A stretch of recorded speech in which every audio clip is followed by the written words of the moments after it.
So Anthony, we're here. This is on the market at the moment. It's a potential student rental. Okay, so we're going to take a look at a property, and what you need to look at, especially for student rentals, is proximity. That makes it important. This is walkable distance, but most importantly is you need to add value to it. And with this one, you can add rooms to this quite easily. And what I like about this property is that it's a single family dwelling at the moment, and it has the potential to turn into a student rental. It's easier to finance. Rather than financing buying student rentals and then adding value to it, you're buying a single family dwelling and converting it into a student rental. It's easier for financing. So how many bedrooms does it have now, and how many can potentially be added?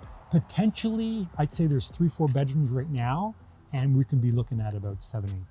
So now we just walked into the house and we're in the living room. So as you can tell, this house was built perhaps in the late 50s or so. So already this is potentially a bedroom. You can add a door right here and a wall right here. So there's potentially one bedroom right here. Now you're always looking for maybe a living room. This could be the new living room as well. So already we see within our reach, what we can see is 3 potential bedrooms or 2 bedrooms plus living room. There's a lot that could be worked with here. And if you look over here on this side, you've got another bedroom right here. Window, beautiful window, door, and there's even a closet. That's what they're looking for. They're looking for big spaces with windows and closets in proximity to the university. Moving on this way right here, you've got a bathroom. It's not in bad shape. Now, when we tend to work with students, we renovate to a certain level. We're not renovating more than we need to. This is acceptable for students. You have no problems with it. Moving along over here, you've got the kitchen. Kitchen's suitable size. It works really well, okay? But the beauty with this place is you've got a garage that's already been converted into a room. Look at this space. This is amazing. This itself is another bedroom. So where are we at right now? We're at potentially 3-4 on the first floor. Then you got this right here. We haven't even been upstairs. But before we go upstairs, let's take a look at the basement. Now we're in the basement. Now take a look at this. This is the cleanest basement I've ever seen in a long time. Like, it's open space. You've got basically entrance from the side to get in. So this could potentially be in a unit in itself. You've got nice big windows. You could always add one. We already have 1, 2, 3, 4 windows. We've got all the plumbing right here. So this is potentially another unit. So we could potentially have 2 bedroom unit in the basement. The ceiling height is A-okay. All right, let's check out the stairs. Look at the size here. I mean, this is amazing. I mean, this was, you could put a kitchen in here if you wanted, maybe. But bottom line, this is on the 2nd floor here, and we've got 1, 2, 3 bedrooms. And each bedroom has good size closets, which is ideal. Good size closets, good size bedroom, or windows as well. So where are we at with this? We had 2 potentially in the basement, another 3 or 4 on the 1st floor, and then 3 on the top floor. So we're potentially at 9. Now the limit is at 8. But we're changing the rules at the moment in Kingston, and we're going from 8 bedrooms per lot to 12. Everything we do purchase for our clients, always we try to add value to it and convert it well so it maximizes well, and the yield is there, and ultimately the cash flow is there as well. All right, there's more. I've been holding back. Okay, there's more. I was gonna hold this back, but you noticed it. Okay, let's go to the back right here. Now come take a look. Look at this beauty right here.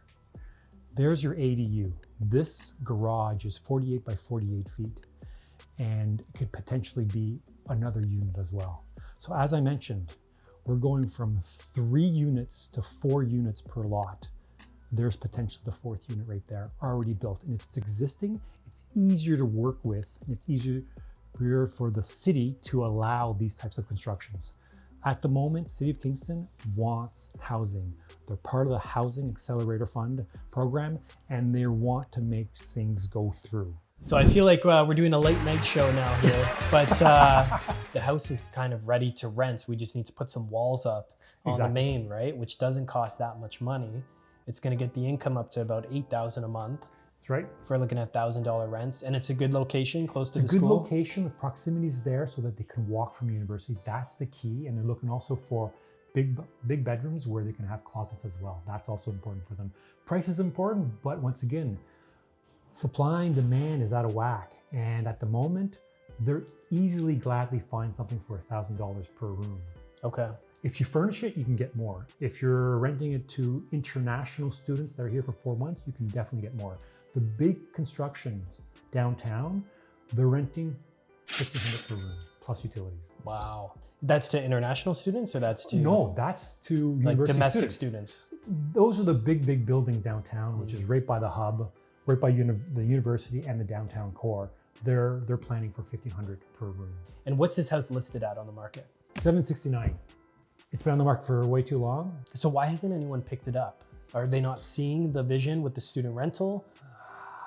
Not everyone is too fond of student rentals. So let me just break down the idea of student rentals. When you think students, often people think of the horror stories about students, but there's really different types of students. Now, international students, those are people coming into the country to get their permanent residence. We've seen it, there's an influx of them, and it's slowing down a bit, but the college is perfect for that, the international students. And they'll pay between $900 or so plus utilities per room, and they'll have 2 people per room. Then you got the Queen's students. Now, Queen's is not like any other university. It's like the Harvard of the North. That's what they say. I went to it. It was a great university, but there's also generational. You got like your parents went to it, your grandfather went to it. So there's an appeal to it. So the idea that you're going to the university and you're going to be dropping out, the dropout rate for Queen's University is very low. And to get in, like I believe to get into the engineer program is like a 94 average. So you can imagine there's few people actually dropping out, and they're serious students as well. So when people say I'm afraid of investing in student rentals, yeah, I hear the horror stories, but not all students are made the same. That's my point. I went to Queen's, and it hasn't necessarily changed ever since I've been in university like 25 years ago. So they arrive, first year students, they arrive, and 90% of them go to residence. And then they get friends, and then by Thanksgiving, they group themselves together. And then after Thanksgiving, they start hunting for properties or units and rentals for May 1st. So we're talking October, and they're looking for May 1st, unheard of anywhere else. October, November, the good places go very fast. Those who are willing to pay a lot, they'll get the great places. Come December, it dies. They got exams. No one's looking anymore. Then you got the scramblers that come around in January and February looking for places. And sometimes you don't know if these students are going to be leaving, for example. You only know about 2 months ahead. Sometimes you got to find out, what grade they're in, and then you go, okay, you're leaving, so let's present this in October. This year was quite unique. This was at the end of February. There were still people looking. We were shocked by it. This is where it really came in. And so we bought a property for our clients, and we decided we can lease the place for them as well. No problem. They were out of town, no problem. So on Saturday morning, we get it listed. There were 10 groups. 10 groups, wow. And every single group, I said, listen, come on in, take a look at it. They loved it. It was a 5-bedroom, and you had the living room in the basement. They all loved it. They had nice big rooms and all that. Location was great. And I said, listen, this is a bidding war. Whoever's going to bid the most. And I listed it at $1,000 per room plus utilities. It came out at $1,100 plus utilities, plus a bonus signing for students, unheard of. And so there's just a lack of accommodation at the moment for students. Queens keeps on growing, and there's just not enough housing to house them. Yeah, so it's up to private landlords to buy homes, add the bedrooms, Exactly. bring them to their highest use. Right now, the city of Kingston is going through a process where there's a couple corners near Queens where you will be able to, big developers will be able to tear down houses and build large units. It's at the corner of William and Earl. You'll see, we're gonna go and take a look at it. A few buildings are already knocked off. And this is all part of the Housing Accelerator Fund, where they're allowing 6-story buildings near the Queen's University. Anthony, I just want to clarify, when I said international students, there's international students for the college, and those are mostly international students coming in to get their permanent residence. Then there's international students coming to Queen's University, and that's more like a placement program that they're in for 4 months. They're not looking to stay, they're looking to just stay here for 4 months and then be on their way. So with these types of students at Queen's, international students, because they're only staying for 4 months and nobody wants to rent to them typically, you can ask prices a lot more. They may want it furnished, they might want internet, but you can basically ask anything you want on these prices because few people are giving them accommodation for 4 months. Who wants to do accommodation in January? Yeah. It's not pleasant, so it's very challenging. And what are the averages for Queen's University student rentals? You mentioned $1,000 a room here. Is that about the going rate right now? I'd say if you're buying something, calculate it to $1,000 a room. There's a buffer in there just to make sure. We're getting between 1,000, 1,100 we got in February, and we're seeing places at 1,500. There's a huge demand come September as well. The best time to rent a place is in September, and the prices start escalating even higher. Wow.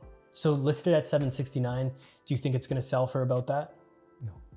Even less? It's been on the market for a bit long, and if they really want to, if they're motivated to sell, they'll sell it a lot less. Yeah, based on these numbers, with the renovation, throw up a few walls, it's great income on this property. So for a single family to student rental conversion like this in Kingston for Queen's University, what are typical cash flow numbers right now in today's market that you're seeing?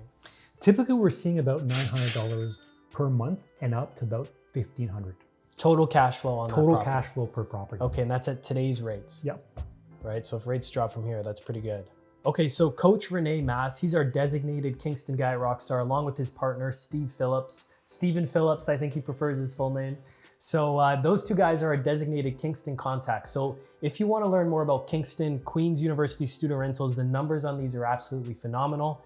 Rene, how can they learn more about Kingston, get some more content, check out you guys, or even book a call to ask you guys directly? Precisely. Instagram, Facebook, there's buykingston.com. Just look us up and you'll see us. That's how you can reach out? Yes. Okay. Awesome. Queen's University, we're in Kingston, checking it out. Thanks for watching, and we'll catch you on the next episode.